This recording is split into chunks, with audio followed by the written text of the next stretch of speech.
welcome to another episode of We're Not Wizards! Yeah! It's the Muppet Show! It's 2019. It's 2019. And just for you, Pete, jingle, jingle, jingle, jingle, jingle, jingle, jingle. Because I just had a quick chat with Pete, who's a friend of the show, and he says, I'm going to miss the jingle, jingle, jingle at the beginning of the show. So that, Pete, was just for you. Joining me today, he's a man. Well, he was a man. He's kind of almost like an institution. He's getting to be known as the corrupt. He's kind of one of these people. He keeps turning up places, and everywhere he goes, everybody just likes him.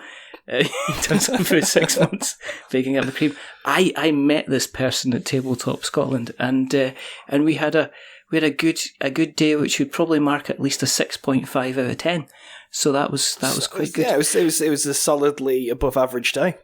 It was definitely. So joining me from I did the joke last time. We're not going to do the joke again.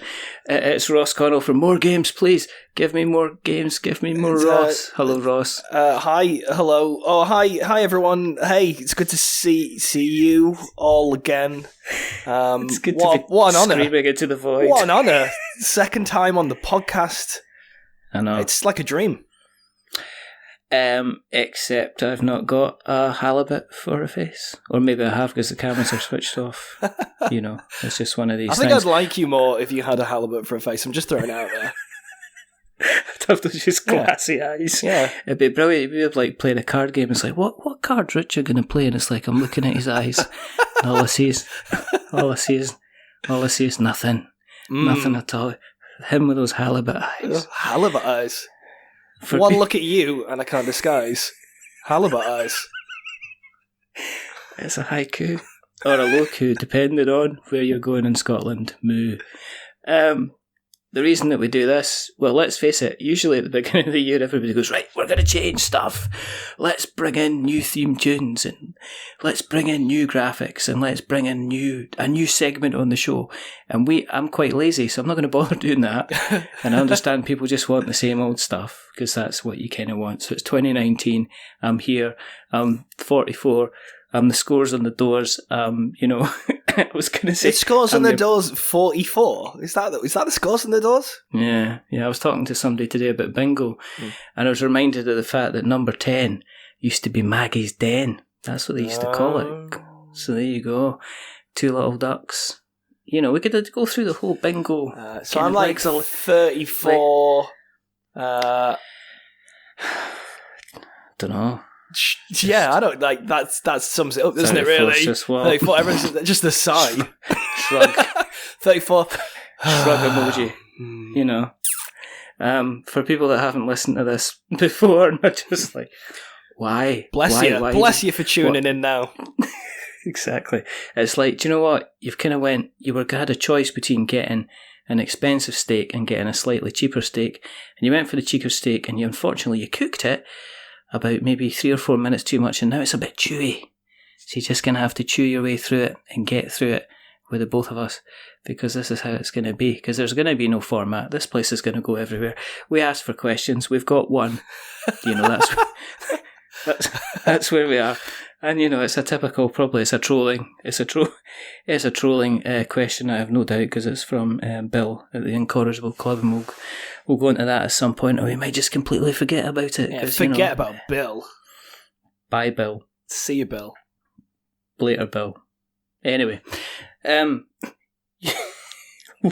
when we spoke, we had a little chat. When was that? April? May? June? Something like that. July? Yeah, sure. Can't remember. You know, it was at some point. Things were progressing quite well, because you were really kind of making a name for yourself, and then a couple of things happened. You went to the Shut Up and Sit Down con. Yeah. Shupcon or Sean Connery convention. Yeah, I was very disappointed because it was not what I expected at all. Oh dear! You just imagine folk going, Ross, you're a shite. You're a shite. You're a shite for sore Smoke eyes. me a kipper. That's no edit. Oh, but That's wrong. That's it. It's quoting Red Dwarf. What are you doing, boy? Come back here. We called the dog Indiana. Anyway, but so you went and did I still don't know. Shut up. The Shut Up and Sit Down Expo. Shut. Oh, there you go. So you did that.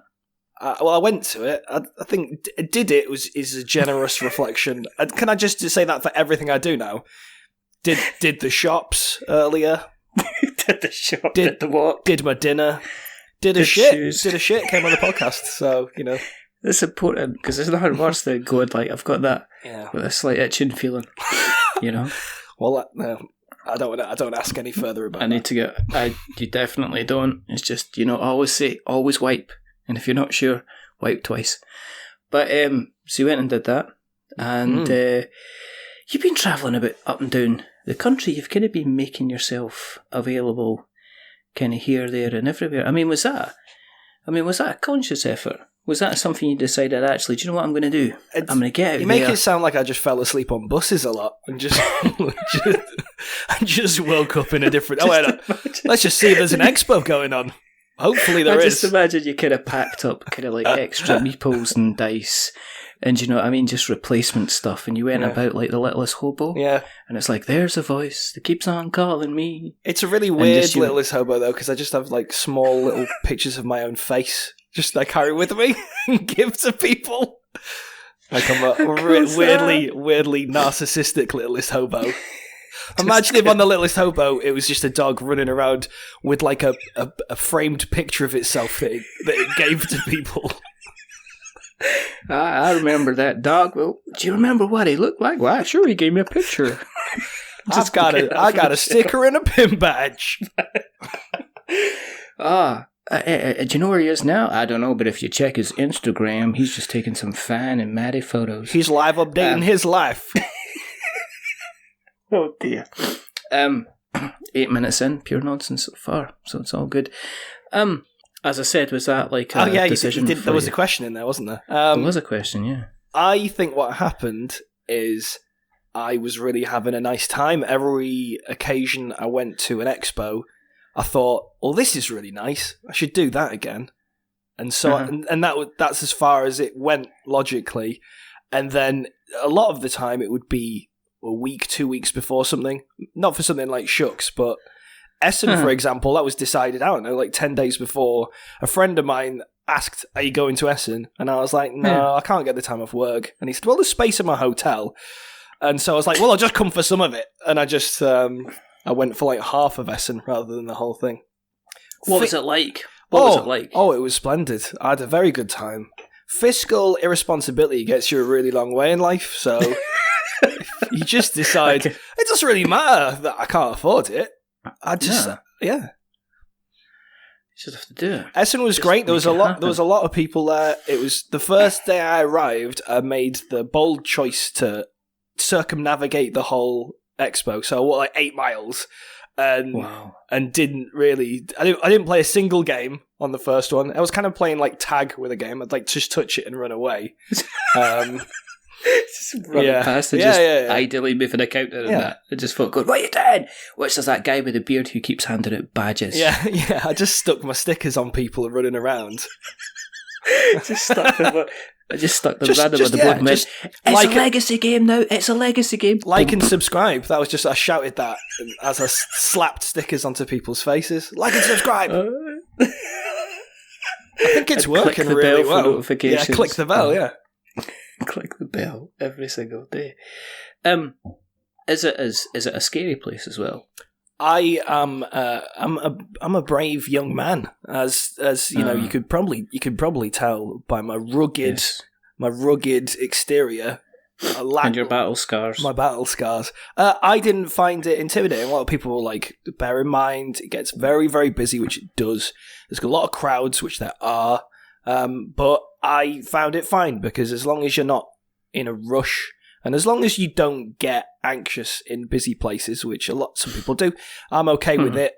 So I found it very manageable and fine. I actually, liked it. It never really bothered me. All you do is just go, oh, well, it's an absolute nightmare in there. I'll go around. And you just find like a slightly slower route round, so you avoid the crowds. It's okay. It's manageable.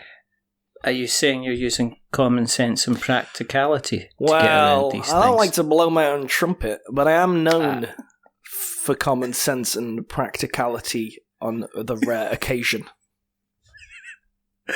I mean, that was me blowing my trumpet. Can you do a saxophone? A saxophone? Because as I said, do you have your thumb in your mouth? Thumb in my... Oh, yeah. It's only a real thumb. It's only a real impression if you've got a thumb in your mouth. That's only... I'm trying to think. Mark Cook decided this. No, I've just got... Okay. Well, it must be right then. Well, obviously. He's a convention owner and okay, here we go. Right.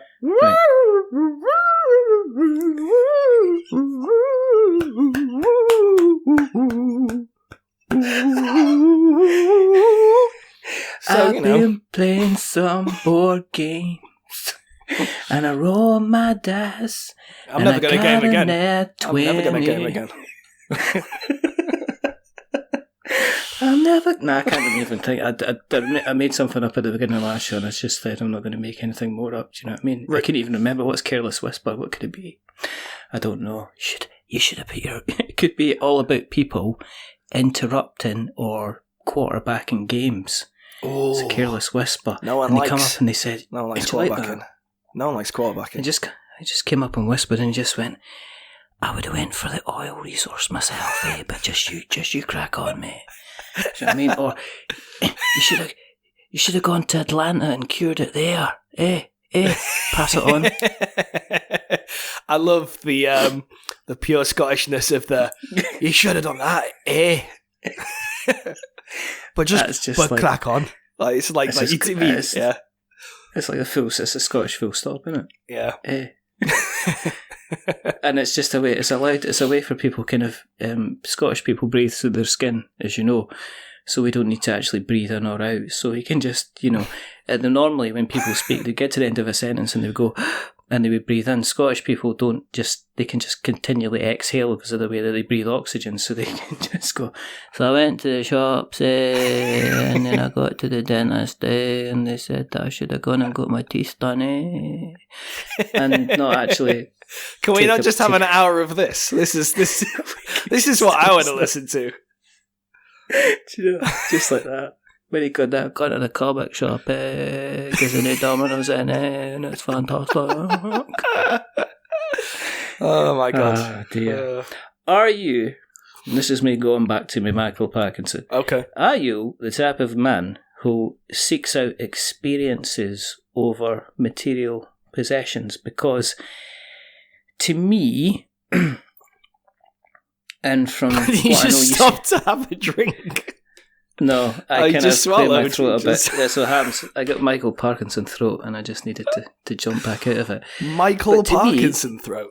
Yeah, but to me, was this a bit of a kind of an experience trip, like going to Essen, going to Tabletop Scotland, places like that? Was it just like getting out and saying, right, I want to do these things and actually meet a lot of people and kind of really get enveloped in the kind of the hobby, but the meeting people side of the hobby, as opposed to the sitting down and playing side of the hobby?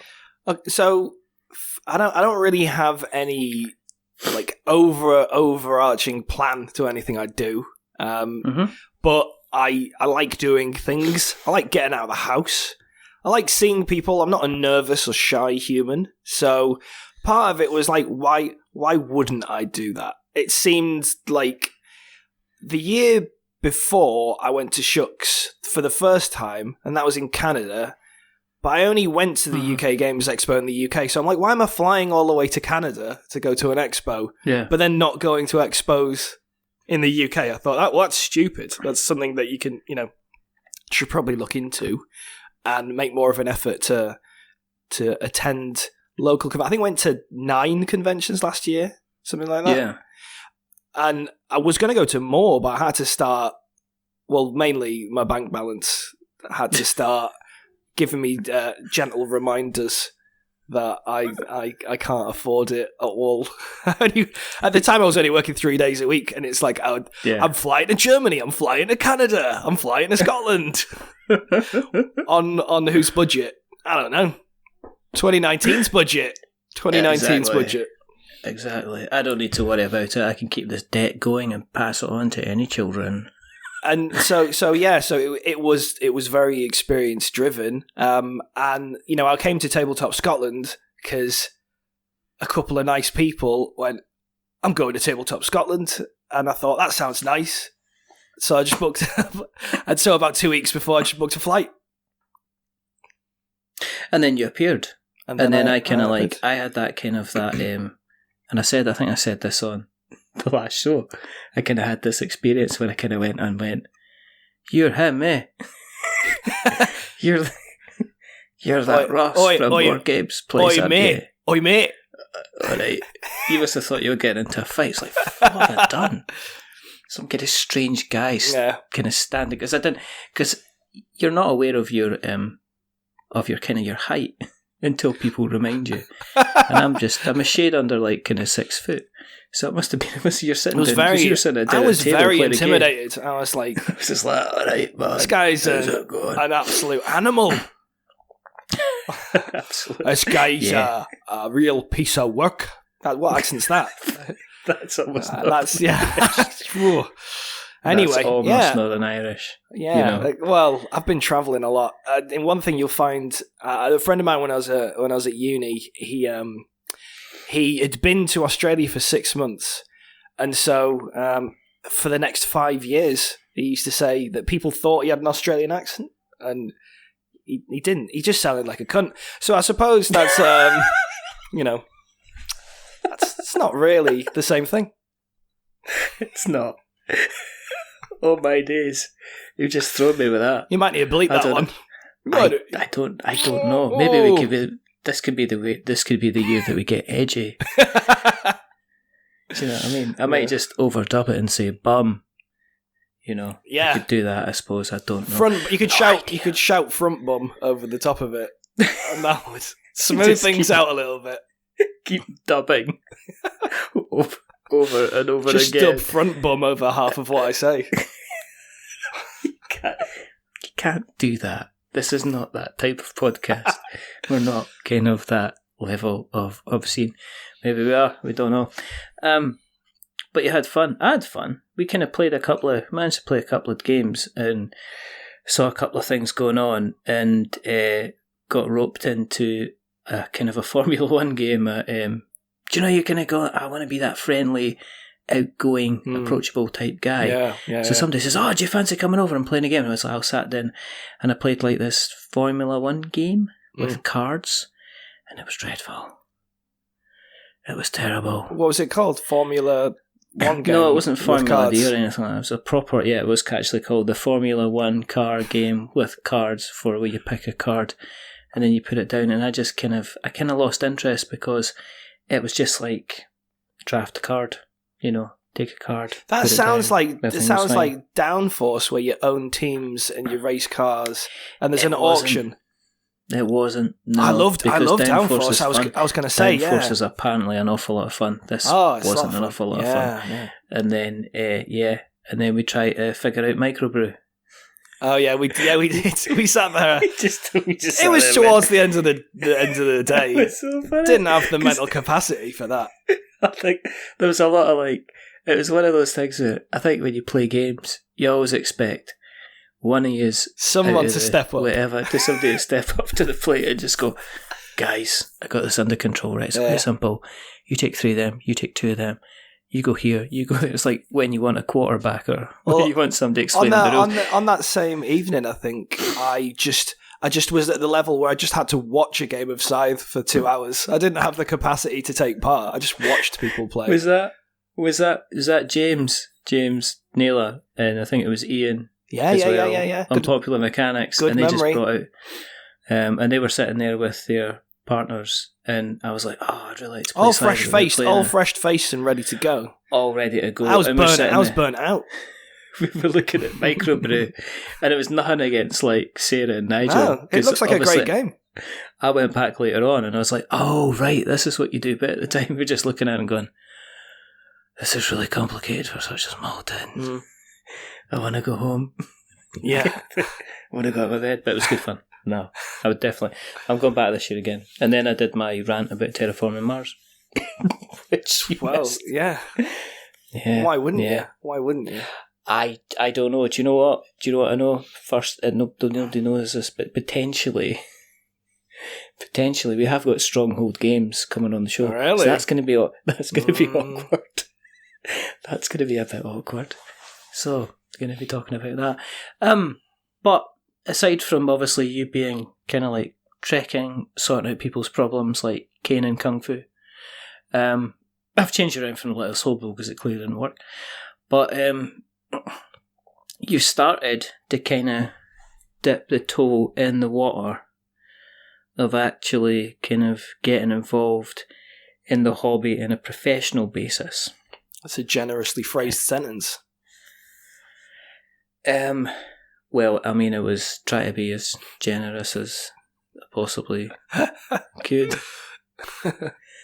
But you have been doing some stuff. You've been doing photography. Yeah. So, strangely, for me at least, last year, Osprey Games contacted me and said, Oh, we like your pictures. Do you want to take pictures for me? Do you do product photography? And I said, not really, but I can have a good go at it. And they said, yeah, that sounds nice. So anyway, I did that, and I'm about to start taking photographs of my 5th project with them. And I've got 3 more in the pipeline with Osprey, and 3 other game companies have got me taking photographs for them. So that's a thing. That's kind of nice. How did that happen? Did they just say, could you do it? They literally I'll give you a couple of examples. They messaged me and they said, hey, we like what you do. Uh-huh. Would you be interested in doing product photography for us? And I said, all right. Yeah, that sounds really interesting. But I've actually done some product photography in the past, but never for board games and stuff like that. And I don't have a portfolio of that, unless you count my Instagram as the form of a portfolio, I suppose. And so I said, yeah, let's have a go at it. You know, send us a brief. I'll send some roughs, see what you think. And they were like, yeah, this looks great. Let's do it. And it went from there. And then obviously once I did one project, then they were like, okay, we've got 3 more projects. Do you want to do them? And I was like, yeah. And so then we had an agreement to do those. And now they've got a bunch more projects coming out this year that I'm working on. And a few other people have said, oh, yeah, I like what you've been doing so far with Osprey. Do you want to give us a hand? And that, yeah.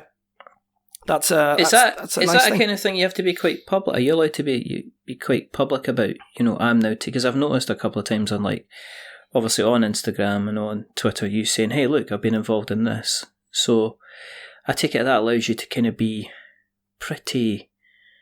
I mean, it advertises. It says, you know, it's there. You know, this is what I can do. Come along and get it. It must be a pretty easy. People will like it or not, I guess. Yeah, so when I started, I didn't bother saying anything about it, because I was like, if I'm rubbish, like, I'm not going to be like, oh, I'm taking photographs for Osprey at the moment, and then, like, they don't want any of them because they're shit.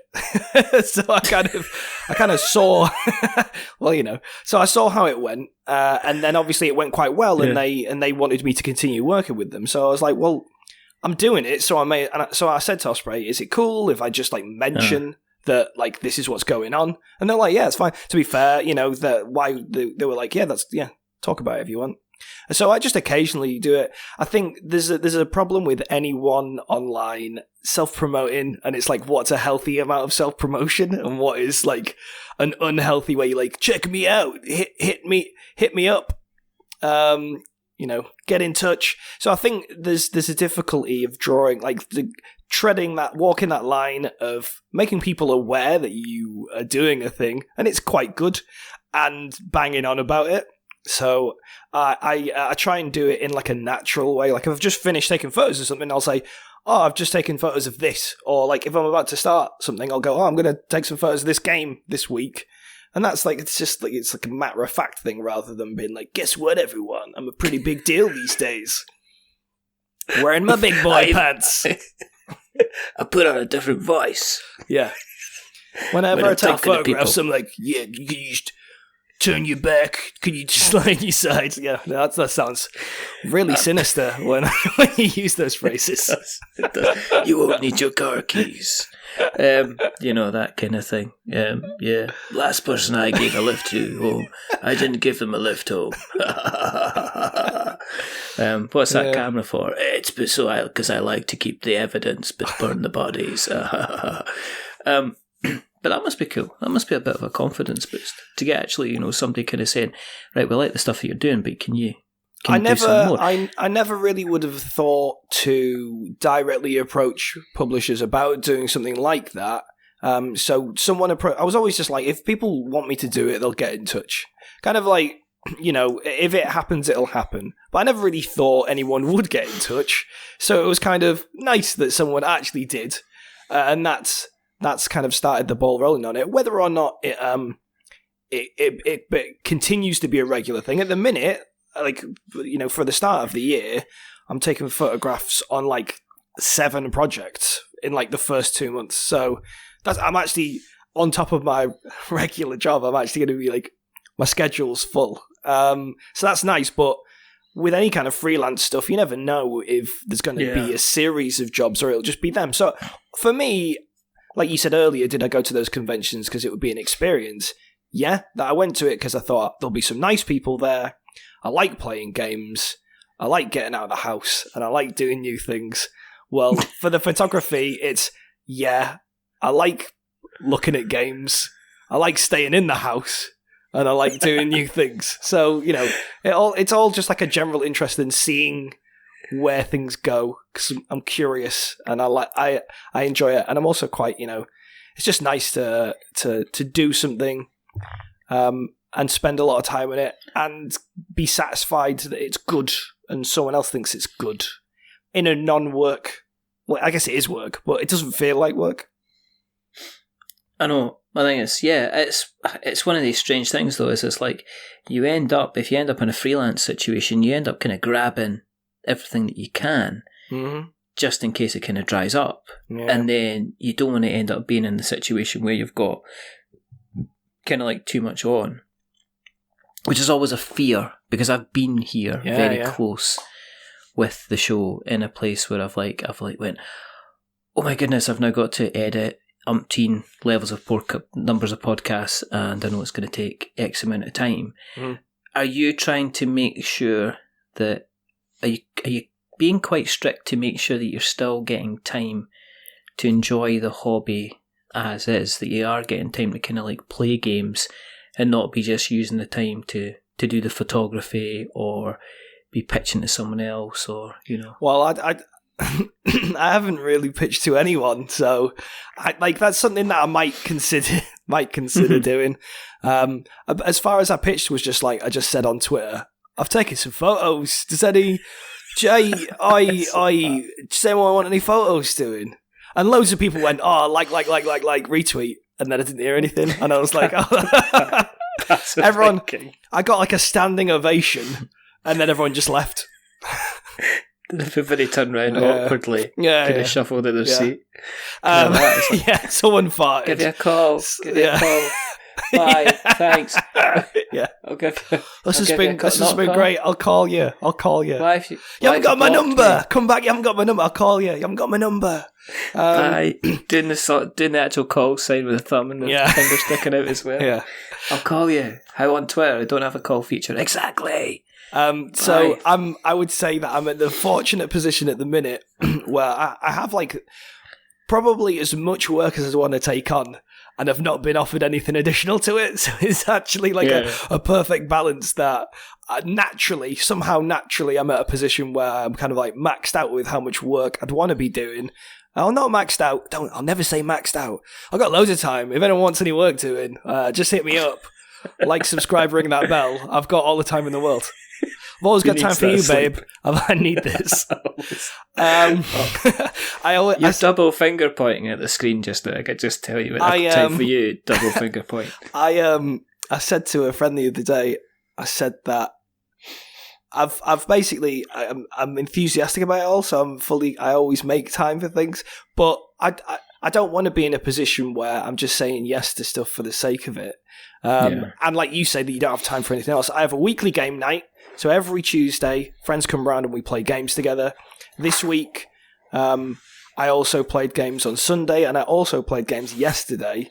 So yeah, I'm still making time to enjoy the hobby, and I'm not letting things like this consume it. You might have not seen, so whilst obviously I'm doing some photography as well, I've also got my best board game art vote going on at the minute.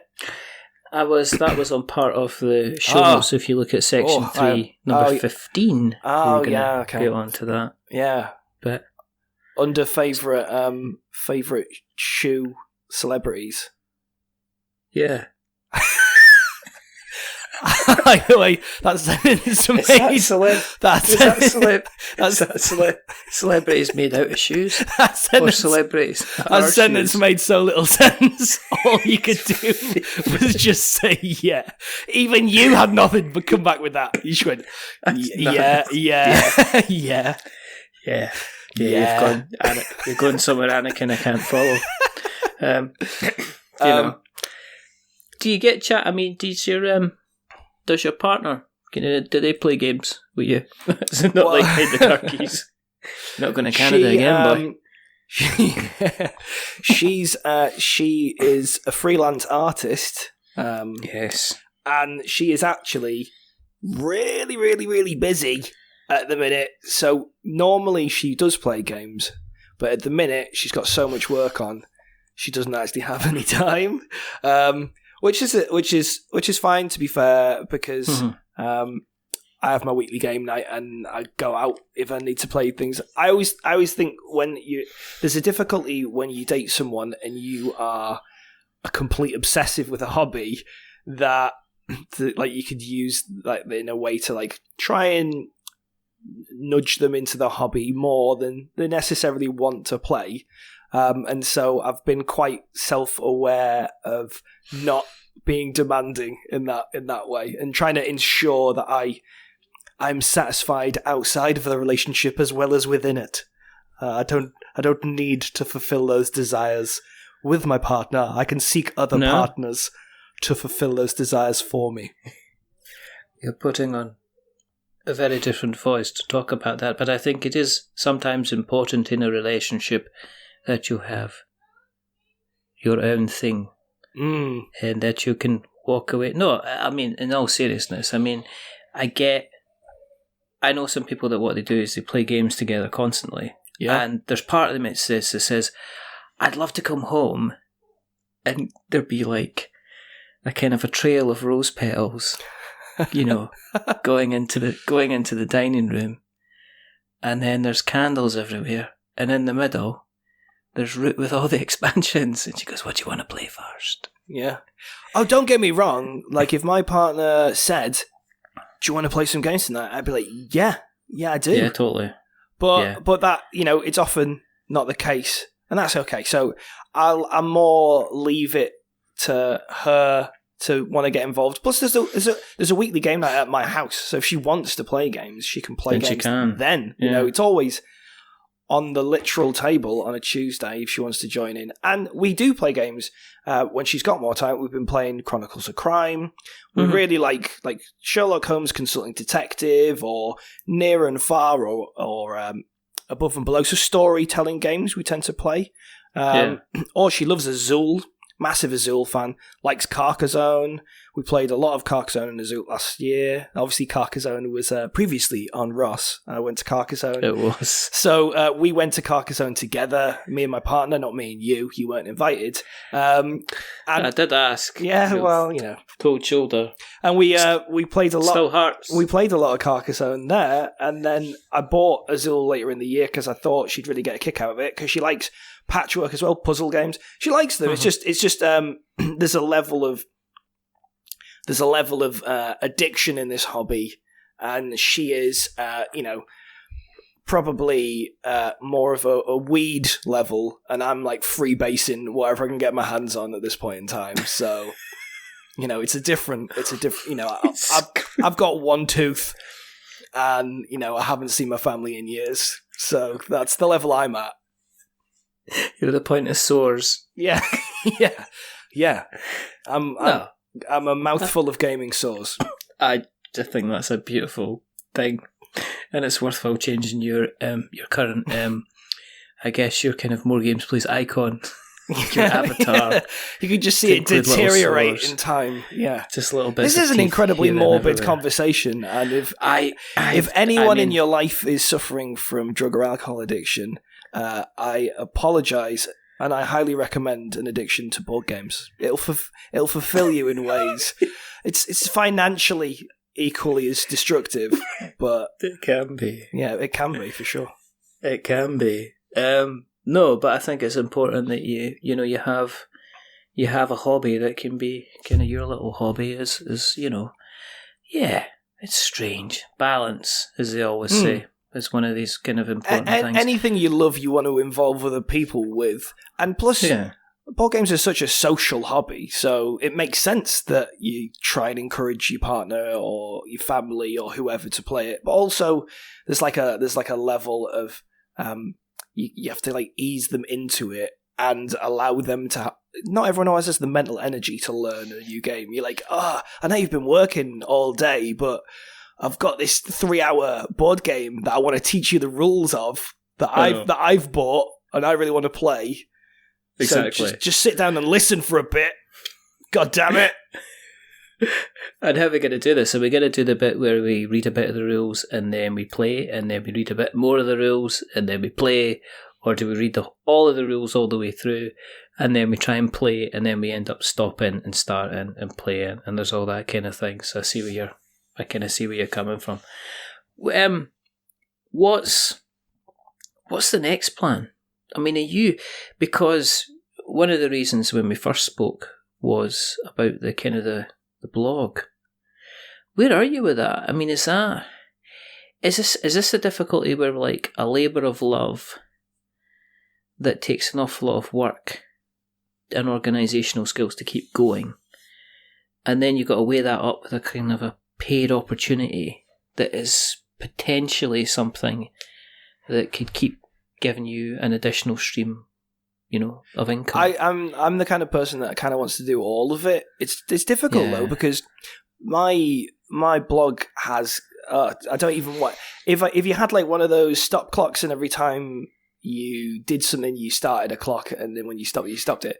It must be hundreds and hundreds of hours, and I don't do any of that because it makes me any modicum of money. I remember it doesn't make me any money; it loses me money basically. And it's lucky that it's at the point now. It's sponsored by Patreon, or my Patreon sponsors fund the site, so they cover the costs of running the website. So it doesn't lose me money in that sense anymore, but in terms of the time you spend, all time has value, and you have to think like, what am I getting out of this from a personal level, and does it fulfill me in that way? Because it's not a money making venture, spending like 50 hours on a project and getting like $5 in your back pocket. It's not really like a return on time investment, So it's something that I want to continue doing. So I've got the vote going on for best board game art, and there's actually thousands of votes on that have taken place in the last week, which is crazy. Last year it was hundreds, this year it's thousands. So it's certainly something that's going well. And it's something I want to keep investing time in. I've got like 4 interviews like in the bank already to be posted next year. And it does become this difficult juggling act though when you get offered paid work and you have a life and a job anyway, and then you've got to keep trying to fit in something that's very time consuming and requires a lot of chasing up and organisation. And there's certain points, any project you go through, like a point where you think, why am I doing this to myself? Like it's midnight on a weeknight, and I'm working on a website, and I've got to be up for work again in the morning, and no one's even asking me to do this. Like there's no urgent need from anywhere in the community. No one's like, where's the latest board game art interview, Ross? Like no one's asking me. So like who? Where's the words, Ross? Eh? Yeah. I hadn't seen no words on your website. I can't do the accent. I'm going to stop trying. I'll leave that to you. That was almost Canadian. That was almost Canadian. I've been travelling. You went A and not I. It's because, where's the words, I? Well, I've been watching a lot of Rodney Smith vlogs, so that'll be what it is. That'll be what it is. Picking it up, eh? Lovely Rodney.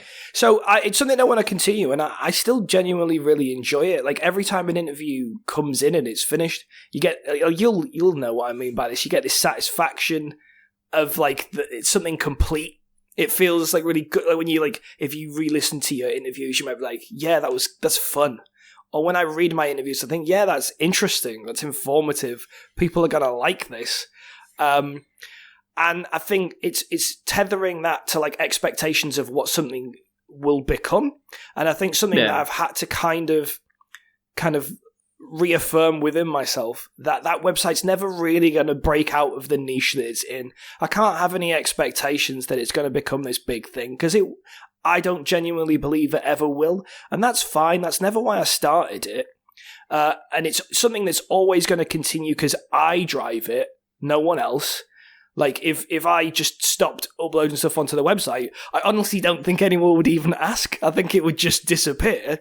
Every time I post articles or interviews, like a couple of thousand people will read them, but there's no one knocking on my door to make them happen. That's all I'm saying. Like, weirdly, I've actually had a couple of artists email me recently and ask if I'll interview them, big artists as well. Wow. And I'm like, that feels like a thing that's nice. In my mind, I always thought maybe it'll just get easier to produce the content for the site. It'll all just start coming together easier and it will be less time consuming. That's not happened. It's continually been a push on my part. But I really enjoy making the website and I don't want to stop. So I'm not going to stop anytime soon. I think I think I'm going to have to do this thing where I just reassess each year. Much like I'm sure you probably you wake up and go, do I really want to speak to Ross for the 12th time on this podcast? I was up since 4 o'clock this morning. I was just so excited. I'm telling you now. I was like, it's like, my wife's like, what are you doing? Why are you up at this time in the morning for? I'm excited. I'm excited. What are you going to do? I'm going to go downstairs. What are you going to do? We eat all the chocolate. Why are you eating all the chocolate? Because I need to speak to Ross. Is at work. It's like that as well, because customers phoning me. So you're in a very chipper mood today, Richard. Must I say? Could you help me? Very unlike with my Amazon API. What are you doing? I'm going to speak to Ross. And then just drop the phone and just throwing things about and stuff like that. So it has been, it's been one of those days. I think. Speaking of Patreon. Oh yeah. My difficulty with Patreon is that you set up a Patreon to get people to support you. Yeah. And then you feel that you should be given even more. Oh yeah, to the Patreon backers. Yeah.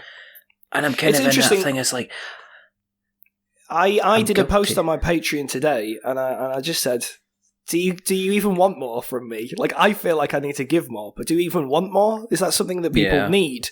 Do they need that, or is that just me and my residual guilt for even being able to afford to keep my website on the internet? Like, I feel guilty that people have kept it online. But I think it's really, for me, if I support a Patreon, and this is a personal thing, if I support a Patreon, it's because I want to help keep something going, and I don't want anything extra, because what they're doing already is enough. And that's how it should be, really. I think there's a problem with things like Patreon, where people such as me or you, we already invest such a huge amount of our own personal enthusiasm and time and energy into a project, and then for nothing, not for nothing, but because we enjoy it, and that's enough. But then there's this whole money comes into it, and then it's like, if I post a picture of my knee on Patreon once a week, will you sponsor me for $10? And it's like, I don't know. I feel very split on. I don't know on that, because I do see some people who are fantastic at just keeping everything up to date, and massively, they do here's this week's kind of cover art, and you know, and I got hats off to them. The guys on Lucky Frog, because I do support a few people on Patreon. I'm you know, I that's what I do, because I am also of the opinion that I know the amount of work it's taking you to do this day in, day out, to be maybe not going to bed that extra hour early, to maybe getting up, to maybe missing out on lunch that day, to maybe going into work an hour early, or maybe not watching that TV show, or not sitting on your bum scratching away or whatever. So I appreciate what you're doing, and I want the ability to be able to support you at the level that you're doing just now. But then I see people, as I say, Unlucky Frog, they're fantastic at doing it. They like, here's this week's episode art for everybody that's doing it. I see a lot of folk. I've got for a friend of mine, Jeremy, he runs about we joke, he's about 4 or 5 podcasts. It's not even that. It's maybe about it's actually maybe 4 or 5 podcasts. But they do like an early episode release, and they do episode art, and they've got questions, and they've got kind of like a box of delights reward and everything like that. And I'm thinking, that's like a little industry in itself. And I'm thinking, and it's almost like Patreon is pushing people by allowing an RSS feed. Yeah.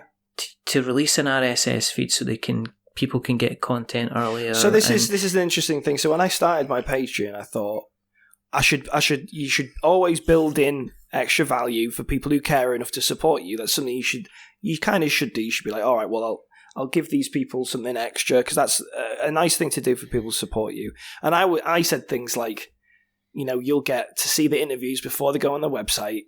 I've not been very good at keeping up with that. I said, you know, I'll do a video blog, you know, once a month. And I did a couple, but no one watched them. So I was like, I've just made videos and no one's even watched them. And, you know, I'll post about what I've been playing, but no one really read it, because that's not what they wanted.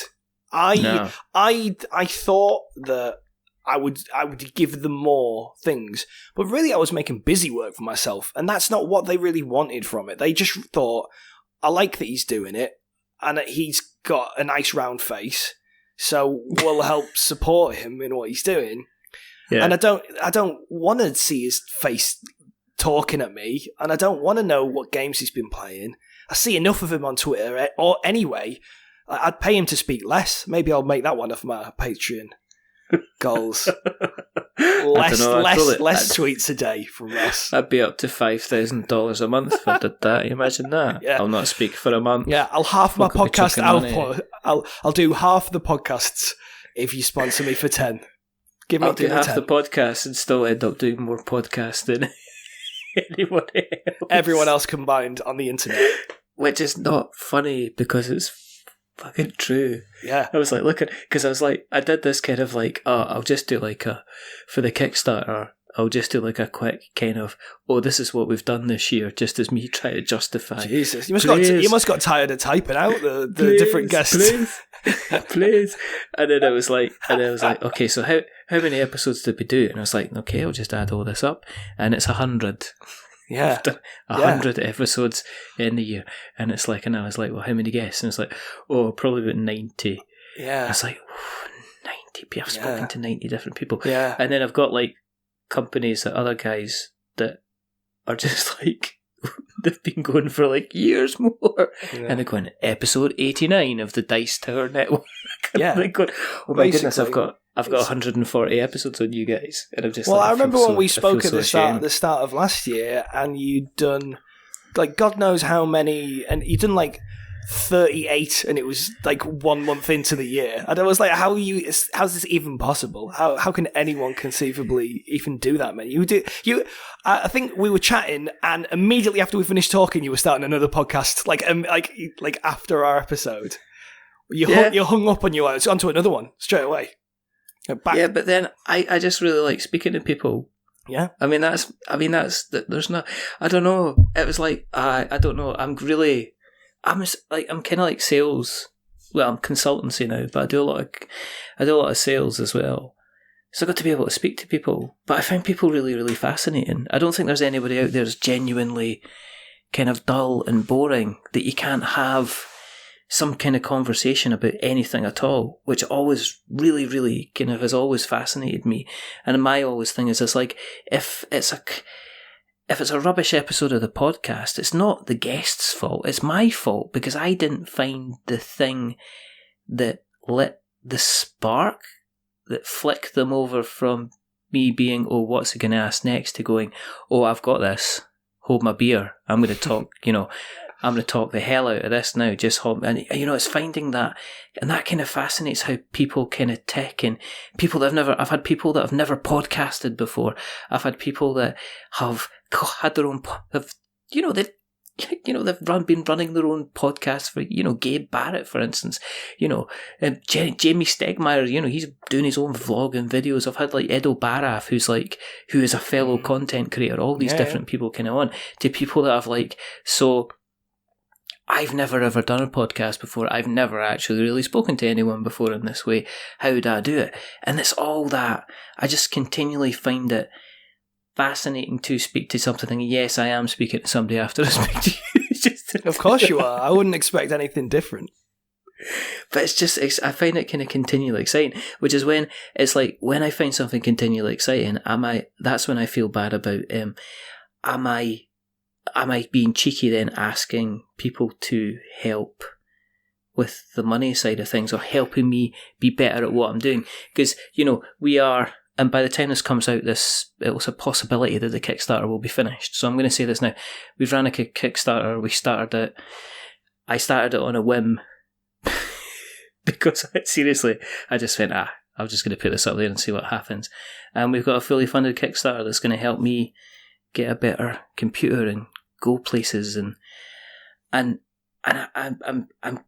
constantly at the moment going, is this actually happening? Is somebody going to come along and go, actually, we got the wrong guy? I think that's what's, like, in some ways, there are all these kind of crowdfunding things are difficult for a variety of reasons, but I think that's between something like Patreon and Kickstarter. Sometimes Kickstarter is a little bit healthier for content creators because you get money and then you just continue to work. You're like, this is what I've done.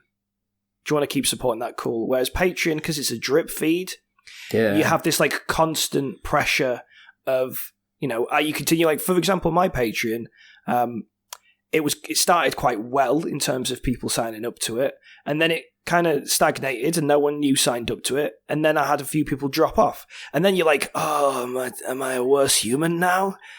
Am I a has-been? I'm a has-been. My website's 1 year old and everyone's over it already. But then you think, you know what? They supported it and there was no obligation for them to continue supporting it. It was great they did it all. I really appreciate that they were there for any point of time. And it is what it is, And I think if you do a Kickstarter, people can go, here you go, we really like what you've done. Do another year. And that's nice. That's kind of like more of it's a different relationship. I cried when we funded. I'll be honest. Really? Yeah, fuck yeah. That's great. Seriously. Because I saw it, because I switched on, it's like, we funded in 10 hours. Yeah. So I kind of turned it, I think I put it on at 11 o'clock at night. See, this is the kind of like emotional response that people have that no one really quite understands, though. Anyone who doesn't like do this, they don't really quite understand how much it means to people when people actually like what you do. Like when I did my vote, which I've mentioned enough times now for it to be boring. Is that your vote about the best artwork of board games in 2018? Why, yes, it is. Okay. Anyway, by the time this comes out, it'll be the results, I imagine. But in the first, and this is the thing. So this doesn't require any money off anyone. It just requires them to go to a webpage. So it's different. But in the first 24 hours, 1,000 people had voted on it. And I was like, what? That's like 1,000 people in 24 hours have done something that I asked.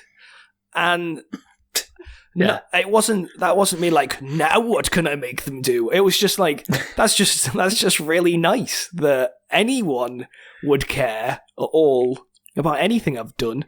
And everything I do, I try and frame in a positive light. And it's meant to be, genuinely speaking, it's meant to be beneficial to the community. It's meant to be something that people can enjoy. It's meant to be something for for people like you, maybe not you, we'll exclude you from this, but, other people to enjoy. And the idea, behind that is that you are part of the community, but also kind of like giving something back. And there's a difficulty when you then ask for things in return that kind of can sour things for the people making the content or people asking, for a Patreon and stuff like that. So I try and ensure that I've got like barriers in place, mental barriers where I don't allow a lack of interest or a lack of engagement to take away from my enjoyment of being a part of it. But when things go well, it means a lot. And I think, that's what people don't necessarily always realize or remember, that like, as much as we were joking before the podcast about liking everything in a conversation or like retweeting stuff, if you don't necessarily care, that could all mean a huge deal to whoever it is. You can just lift somebody's day. Yeah, completely. Like, I remember when I went to Essen, when I was at Essen, I walked by the Board Game Geek booth, and Rodney Smith was there, and Rodney was like, "Oh, I really want to talk to you." And I was like, "Why?" It's me. And then we were chatting, but people kept coming over to say hi to Rodney, because obviously it's Rodney Smith. Yeah. He's not only a really nice guy, but he's also in the community a big deal. And then it got to the point where we hadn't really got to speak. So we went behind the scenes, like we went backstage in the Board Game Geek booth and just chatted for like 20 minutes. And things like that remind me of how many enthusiastic, normal humans there are in the industry. And it doesn't matter what level you're at, whether you're someone who's arguably, a bona fide board game celebrity, or you're someone like me that's got, an art website that some people like, and they're enthusiastically doing stuff. But everyone is here because we love the community and like we're passionate about it. And I thought that was like a really nice moment, that it showed that if anything, someone in the industry had just gone, he actually really genuinely cares about this stuff. That's interesting. I kind of want to know a bit more about it. So that was nice that he was basically like, it was just a reflection of the fact that I was enthusiastic and a genuine human. Whereas, sometimes you worry. Like, I always joke with my friends that I'm, an influencer, and I'm like, I go into like shops and I just look at a shirt and they want to buy it. They want to buy it more now because I've like been seen near it. I go to shops, folk think I'm shoplifting. I hate shopping. I hate it. Go and keep it. He's in again. Go on that boy from the Wizards thing. Go and keep him away from the magic cards, for goodness sake. Tammy's gone for one. and then I'm gone. But yeah. And that's one of the reasons why I liked going to expos so much, because I'd bump into people that I'd had some kind of interaction with online, and I'd just go, "Hey," and they'd be like, "Hey," and we'd just be like a couple of people just real happy to be enjoying the hobby together in a space, getting out. It's just nice to get outside, isn't it? Really? It is. It's the old Morecambe and Wise thing. It's nice out. Yeah, I think I'll take mine out. We do. So what are you doing next then? I mean, when are you starting your own podcast? Because you have to. Well, about a year ago, I was like, I'm going to start my own podcast. And then I thought, what about? What about? Obviously board games, but I'm just like, I like board games. What do you reckon on them? And I think an art podcast about board games would be absolutely hilarious. People will love hearing me go, "Hey, you should see it." I mean, you can't, but you should see it. The artwork on it. It's got all amazing. Should have seen all the line work, those colours. If this was a pizza, it'd be stuffed crust. It'd be a bit of garlic. This was a cheese, it'd have holes in it. It's that level. I've got some iron brew. Do you want to look at our question? Oh, yeah. We've got a question. Oh, maybe I'll check. Should I check social media right now? Let's check how many questions we have from the social media. This is going to be brilliant. How many likes and subscribes have I got since we've been talking? 15 likes. People just like you. I like you, but not that much. And the question comes from Bill, who's at the hashtag Incorrigible Club. That's Bill at the Incorrigible Club. And his hashtag, his Twitter handle is @FitzySimmons. And you can find him at instagram.com/Bladio22, because I think you should all get in contact with him for this stormer of a question that they have submitted, which is... have you found the question? Should I read it? I think so. All right. So the question is, I'll do it. I'll do the voice I imagine he has, which is he's in Canada. So his Canadian accent is, "What sorts of magic is Richard proficient?" I don't know. Everyone seems like they're from the same place. Are there others that he'd like to develop more skill in? That's the question. So that was pretty Canadian, right? That was. Sorry. Is there more he'd like to develop skill in? Eh? I was going to wonder. I was going to be disappointed if you missed the A out at the end. It depends what he's talking about. Is he talking about close-up or projectile? Because it depends what you're talking about. I don't know. I mean, close-up or projectile? Yeah. Projectile magic is the ability to influence others from a distance. Close-up magic is the ability just to kind of influence them there and then. Yeah. So, for instance, from a distance, if possible, depending on the skill level, I can make somebody feel a certain level of emotion. Like bloated. Whereas close-up, I can do more things. So, further away, I can make maybe somebody feel slightly thirsty, or too hot or too cold. It's kind of more environmental type magic. Okay, here's a question. So I'll just give you a scenario. So let's say we were sat at a 30-person feast table, right? And I was wearing a thick wool jumper. Mm-hmm. What could you do from that kind of distance? You're at opposite ends. Mm-hmm. Direct line of sight. Mm-hmm. I'm eating a Fray Bentos pie out of a tin. Okay. What could you do in that situation? There's a couple of things I could make. I could influence the production of saliva in your mouth, so you would make it feel like it was the tastiest pie you'd ever eaten. At the same time, I could also make you feel slightly more hungrier, because it's kind of hot or cold. I could make you feel extremely cold, even though you're wearing the kind of jumper, or kind of feeling extremely hot.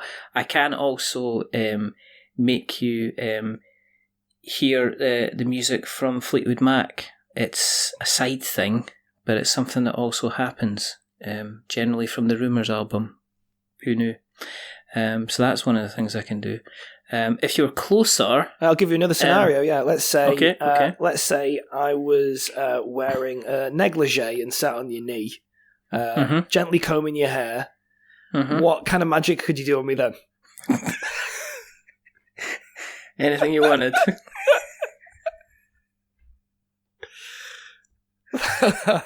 I don't feel like that was an appropriately detailed response after you making this Fray Bentos pie taste like the best pie of my life. I just need a minute. I'm still visioning it. No. Still thinking. Let that one percolate for a minute. I am. Definitely. No, that'd be about it, really. That'd be good. Are there any other skills that I'd like to develop more skill in? I'd like the ability to that's how to put it. There's a difficult way to do it. I'd like the ability to make people feel happy, which is a really difficult one to do. That's tricky. Yeah. It's very easy to take things away. But it's very difficult to make people kind of happy. It's a very, very high level spell. It's actually easier to turn yourself into a tiger than it is the ability to make somebody smile. So there you go. Which is why magic's rubbish, because you could just tell them a joke and make them smile. But wizards never think like that, because they're the most impractical creatures in the world. Yeah. Do you know what I mean? So there you go. Rubbish, the whole lot. There you go, Bill. Hope you're happy. put the whole thing into a downer. However, I do this fabulous vision of Ross now in my head. Well, that So thank you for- that was magic in itself. That was magic in itself. That's the smile I brought to your face. No magic required. No magic required. No magic required. Where, on that note, where can we find you on the internet webs? I mean, it's getting hard. You're getting a hard push to avoid me on the internet these days. So I would say if you want to find me, you can go on my website that we have discussed at great length, which is moregamesplease.com.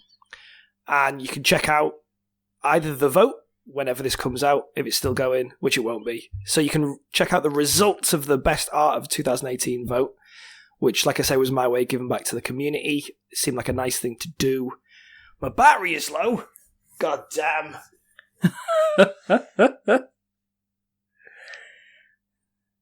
Quick drama. We've got drama here. We've got drama in the last minute, and he's fallen. He's fallen. He's fallen. We've not only destroyed his computer, we've potentially hurt him. Oh no. He's actually... Something's happened. Oh dear. I just hope he's still recording. For those who have just joined us, Mr. Ross Connell appears to have done something to his computer, which means it's all kind of dropped out. And it's got a bit fuzzy. So we're going to hang on in here. And we're hoping to hear from the palace. We're hoping to hear from the palace in the next 5 minutes. Any second now. He could be back. Or he could be away. For good. Oh, jeez. Louise. It's one of these things, please. Yeah. Right. Okay. So I'm keeping that in because that's brilliant. Oh, that was too much for me on a Thursday night. It's just too much, right? That's too much excitement. Okay. I don't know how to continue. I'm out my flow because usually, I ask you where you are, and then you don't go. Oh, my battery's died. Well, knock my microphone on the floor, and then the line goes dead. That's the best way. I think it's just at the end where what you do is you kind of would probably end at the with the Hulk piano music. Oh yeah. You know the dun dun dun dun. Yeah, Dun dun dun dun. just with my thumb out on the highway, just trying to flag down just to ride anywhere else. It's almost like you asked me how you could find me, and I was like, shit, what if you do find me? Like, crank caller. I've been on the run so long. I wasn't prepared for that. I'm just tired. But think of everywhere you've been while you've been on the run. It's been absolutely fantastic. Okay, so yes. I'm going to just dive in and say, if you want to keep an eye on what we're up to, let's bring this back into some kind of semblance of order. Yeah. Go to the internet webs, search for We're Not Wizards. You'll find us. That was Simple easy. as. Well, I may as well say how you can find me whilst we're still here. So, More Games Please on Instagram, More Games Plus on Twitter, moregamesplease.com. It's all linked off moregamesplease.com anyway, so if you were there you go. If you were foaming at the bit, chomping at the bit, if you were foaming at the mouth, foaming and chomping, it's all gone wrong. Get on that internet. Doctor time. You can also obviously find us on all the podcast catchers, your Stitchers and your Speakers and your Aircast. You can find us on YouTube. You can find us on Instagram as well, and Twitter, and also Facebook, and our website and our blog. And so you can find us all there by searching for We're Not Wizards. You can, if you like us a lot, then there's a couple of things you can do. The first thing you can do is if you listened along to tonight and you went, okay, who else can we inflict this on? Because I know if I've had to put up with it, I'm definitely wanting somebody else to put up with it as well and share the pain.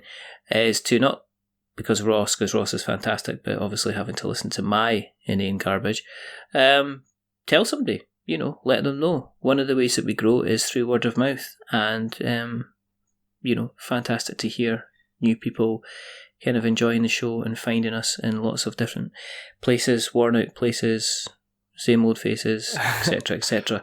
The other thing you can do is if you go to Apple Podcasts, if you drop us a subscription, and if you that'd be very, very nice. If you like us even more, consider giving us a rating or a review. And as we say, it's 2019. We don't care. We're still living it like it's 2016 because it's our third year doing the show. But if you like us a lot, then consider giving us a rating or a review. If you are going to give us a rating or a review, don't give us 10 stars because it makes us big-headed. But don't give us 1 star because it maketh us cry. And I'm getting older, which means I'm getting even more ugly as a crier. Give us something in the middle, like a 5, because it's average, and we're just a little bit average. It's an average podcast for average people. Yes, it is. We'll have no trouble here.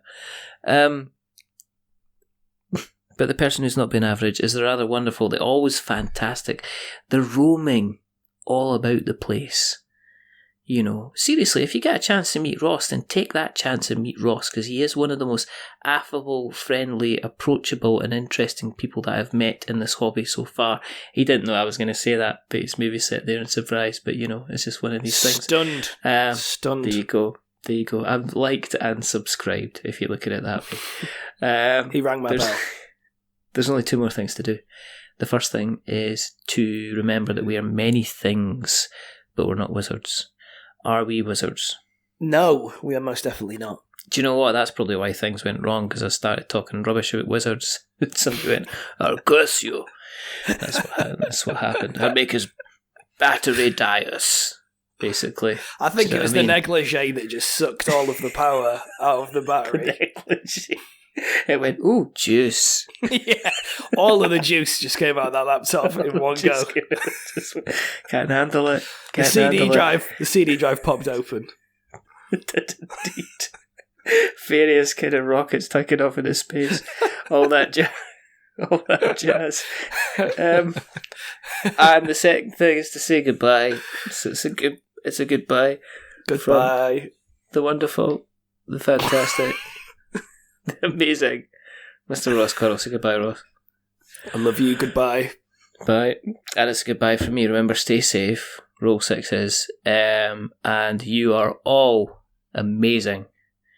All of you. Every single one of you. Don't let anyone tell you anything different. You are fantastic. And I hope this is the start of a fantastic year for every single one of you. I care for you all a hell of a lot. Mm-hmm. And until the next time, though, goodbye. Bye. No, you hang up.